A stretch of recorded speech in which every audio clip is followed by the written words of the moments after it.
Sa mga kababayan, magandang araw po sa ating lahat. At sa mga hindi pa nakakilala sa akin, ako nga pala si Eli, isang OFW dito sa Poland. At sa bidyong ito ay pag-uusapan nga natin ang kaibahan kapag ikaw ay nagtatrabaho bilang under agency at ikaw ay nagtatrabaho naman direkta sa mga kumpanya.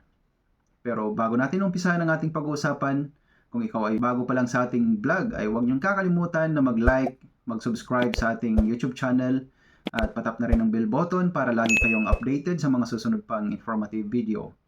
At ganoon din po sa ating Facebook account. Huwag niyong kakalimutan na mag-like, i-follow ang ating Facebook account at pa-share na rin ang ating video para sa iba pa nating mga kababayan. At kung ready na kayo, huwag na nating patagalin to, umpisahan na natin.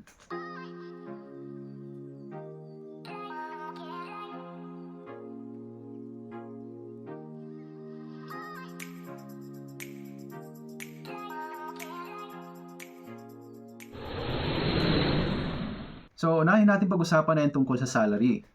Kapag ikaw ay under agency dito sa Poland, so no work, no pay po yan. Unlike po kapag ikaw ay direct sa company, kahit hindi ka pumasok isang araw or nag-file ka ng leave dahil nagkasakit ka or may importante kang pinuntahan, so bayad ka pa rin po ng company. So, yun po ang kaibahan nila pagdating sa salary. At bigyan ko na rin po kayo ng idea kung magkano na po ang sahod ngayon. So, kung ikaw po ay under agency at pumapasok ka ng 8 hours a day at 5 days a week, so kung makaipon ka ng 168 hours sa isang buwan, i-multiply lang po natin yan sa 24 zloty, yun po yung standard rate ngayon, minimum net na po yan. Take note po, yung 24 zloty per hour po kapag ikaw ay under agency, so net na po yan, okay? So, ang total po na pwede nyong kitain sa zloty, ay 4,032 zloty. So, yan po yung pwede nyong kitain sa loob ng isang buwan kapag kayo ay pumasok ng 168 hours at i-multiply po natin yan sa 24 zloty per hour. Pero kung kayo po ay direct po sa company, so naka-fix na po yan. So, katulad po ng sahod namin ngayon as a direct po sa company, kami po ay sumasahod ng 4,100 zloty. So, kayo na po bahala mag-convert yan into peso kasi minsan nagbabago-bago po ang exchange rate. Okay? So, yun po ang kaibahan in terms of salary kapag ikaw ay nagtrabaho under agency at kapag ikaw ay nagtrabaho naman as direct sa company. Okay? Next na pag-usapan natin ay tungkol sa bonus. Sa bonus, kapag ikaw ay under agency, meron ka pong matatanggap na perfect attendance bonus.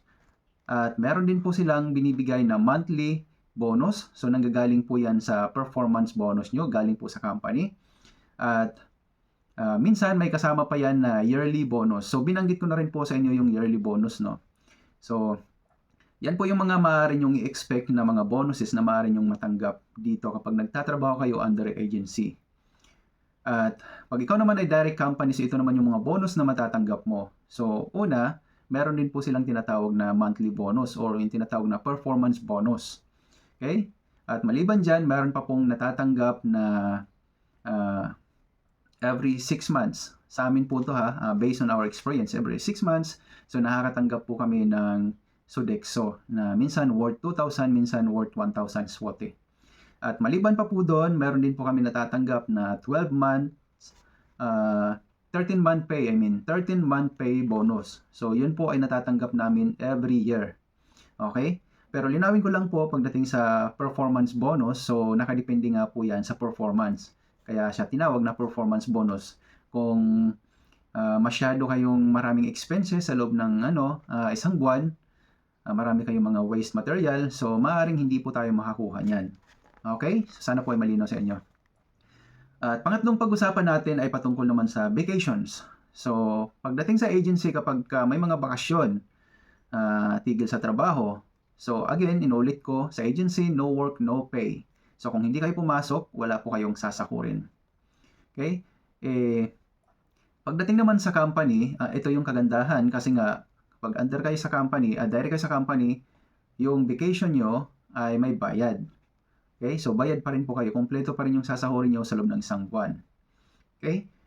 Okay, so pang-apat na pag-usapan natin ay ang mga mga paid leave. So, sa agency, kapag wala kang pasok, di ba, no work, no pay, pero mayroon naman pong ibang agency na meron silang ino-offer na additional insurance na just in case nagkasakit kayo, so nag-sick leave kayo. Ayan, so may babayaran lang kayo na siguro mga less than 100 zloty, ganyan, or more or less 100 zloty per month. But ang benefit na makukuha nyo doon, kasi kapag nagkasakit kayo at hindi kayo pumasok sa trabaho, meron pa rin po kayong makukuha ang 80% na salary. Okay, 80%. Halimbawa sa isang araw ay kumikita ka ng 200 zloty, so 80% nun, so nasa 160 zloty pa rin yung kikitain nyo kahit hindi kayo pumasok. Pero sa company, as usual, kapag direct ka, so paid, with pay po yun kapag ka ikaw ay nag-file ng sick leave or kung ano pa man dyan, mga emergency, ganyan. So parental leave, ganyan, maternity leave. So may bayad pa rin po yan. So yun po yung kinaganda sa direct po sa company. Then ano pa ba? Accommodation. So sa accommodation naman, sa mga agency, sa ibang agency, may free talaga, wala kayong babayaran. Pero ewan ko lang kung anong itsura ng accommodation ng may offer nila sa inyo kapag free. Diba? So minsan siguro mga apat na tao sa loob ng isang room. Kaya hindi rin komportable. Pero mostly sa mga agency, kapag kayo ay under agency, nasa 300 to 500 zloty po ang babayaran nyo sa accommodation per month. But kapag kayo naman po ay direct, so kayo po talaga ang maghahanap at kayo rin po ang magbabayad ng inyong accommodation. So, kung direct kayo at hindi naman kayo couple or wala kayong pamilya, so pwede naman mag-share kayo kung meron kayong group of 4 people na puro Pilipino na magkakasundo, magkakasama sa trabaho. So, pwede pong ganun, diba? So, ganun nga po ang ginagawa ng iba nating mga kababayan dito kapag sila ay nagli-leave out dahil mga direct sila sa company. Okay? Pang-anim na pag-usapan natin ay ang tungkol sa transportation. So, ganun din po sa ibang agency, nag-offer po sila ng free transportation. But sa iba naman, so kanya-kanyang bayad talaga. So, pagdating naman sa transportation, bigyan ko na lang din kayo ng idea kapag within the city lang naman, halimbawa kami dito, pwede ka bumili ng bus ticket na good for 1 month. I think worth 115 zloty yan, isang buwan na yan. Unlimited rides po yan sa bus. Okay? Basta within 1 month. Yun po yung expiry niya. At kapag direct company, so ikaw pa rin po ang mag-shoulder ng transportation. So, pang-pito ay yung hospitalization. So, sa hospitalization, both agency at saka maging direct company ka man or under agency, so insured po tayo sa government insurance dahil nga nagbabayad tayo ng tax. Okay? So, wala pong kaibahan pagdating sa hospitalization.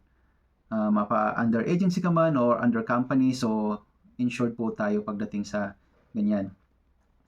Okay? Then, pangwalo ay ang kontrata. May kaibahan din kasi pagdating sa kontrata. Sa mga agency, mostly, ano talaga dito, labor law, dapat 18 months ka lang magtatrabaho sa isang kumpanya kapag ikaw ay contract of mandate or under agency. But kapag direct company ka, so nakadepende yan sa company kung ilang years yung papipirmahan sa yung kontrata. Minsan 1 year, minsan 2 years, minsan 3 years. But ang kagandahan kapag direct ka sa company dahil hindi ka palipat-lipat ng trabaho. Like for example sa amin ngayon, so ikaw mananawa as long as gusto mo magtrabaho sa kanila, so renew lang ng renew ng inyong kontrata. So yan po yung kaibahan nila in terms of kontrata sa trabaho. Okay, so yun lang po, I think nabanggit ko na lahat, pero paalala lang po na itong aking mga naibigay sa inyo na information ay nakabase lamang po ito sa aming personal experience. At minsan may mga pagkakataon po na yung ibang agency, maging yung ibang mga company, mapa-under agency ka man o mapa-direct company ka man, ay minsan makakaranas tayo na hindi sila sumusunod sa tamang labor law. Okay? So, expect na po natin minsan na hindi tayo laging swerte. Pero yung mga agency at saka company na sumusunod po dito sa labor law dito sa Poland, so yan po yung mga benefits na maaari nating makuha. Okay? Sana po ay nakatulong itong ating video sa inyo mga kababayan at nakapulot po kayo ng mga ideya kung ano po ang meron dito kapag kung ano po yung mga benefits bilang isang OFW kapag kayo ay nandito sa Poland. Okay? Kung meron pa kayong mga katanungan ay mag-comment lang po kayo sa ibaba ng video na to. Maraming salamat sa panonood at see you in our next video.